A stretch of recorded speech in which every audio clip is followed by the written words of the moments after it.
Okay, so you were just translating for Ted Turner. Tell me what was going through your mind at the time. Well, I was sat there with my colleague Sarah, and then I looked over my shoulder and I could smell the sulfur. And I was like, whoa. And I saw him, I saw Ted Turner, and I was like, nah, this is probably some just old white guy with a mustache. It can't be Ted Turner. We're in some crazy ass unsecure arena. There's no UN guards here. And here's one of the United States' richest men sat right behind me. And he got on stage, and just to show how discriminating the world is against women, the women's conference here is in some back alley with no official translation.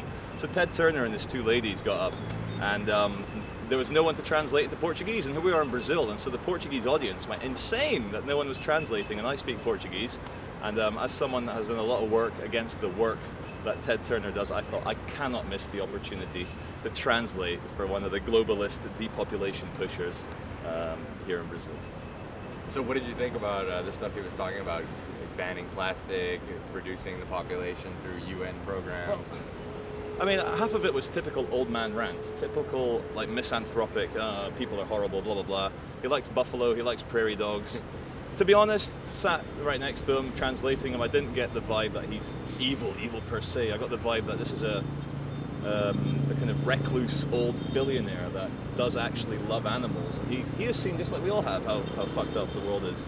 And he's changed his story a bit. A couple of years ago, he was like, I want to depopulate 90% of the world, but now he's saying, nah, we need more contraceptive freedom for women, and we need to kind of help people be educated. So he knew how to give a good, a tamer version of his views today.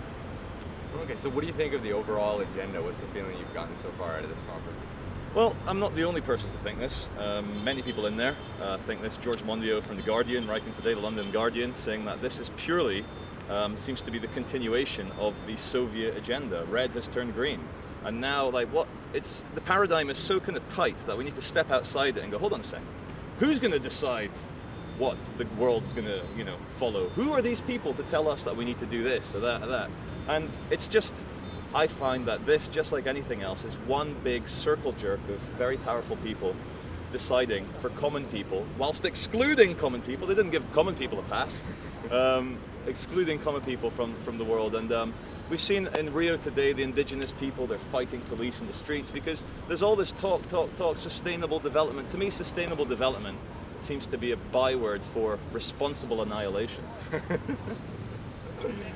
Okay, so what is it that you think their end goal is then? End goal seems to be a unified one world government brought out into the open. We've got the G20 and the G8. There's going to be a one world government soon. David Rockefeller's up for this. Ted Turner's up for this. The UN already is a kind of quasi pseudo one world government. And that's the thing. Yeah, nothing in life is black and white. There's going to be many good things that will come from this. Women's rights. There's going to be vast areas of the Amazon that are going to be protected. But it kind of goes against nature. Nature things become more intricate, more localized, more complicated. Suddenly here we have this monster. I'm against state, I'm an anarchist. The thought of a one world state terrifies me. So I don't know, maybe I'm getting more cynical as I get older, but I don't know if there's anything we can do. Maybe we need to stop international war, and once they've got the one world government, we can work to dismantle that. I don't know.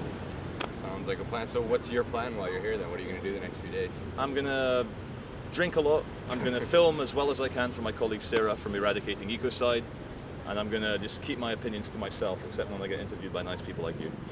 Nice. Well, do you have anything else you want to add? The UN and all these big world leaders, they're big world leaders because they're messed up in the head. The last people that should have any political power are politicians. And as an anarchist, I am in absolute dismay by how this city is under literally a military occupation to protect the Hillary Clintons and the Barack Obamas and all the other suckers of Satan's cock, to paraphrase Bill Hicks. So, we'll see. Awesome. Well, thank you very much. Thank you, Alex. Cheers.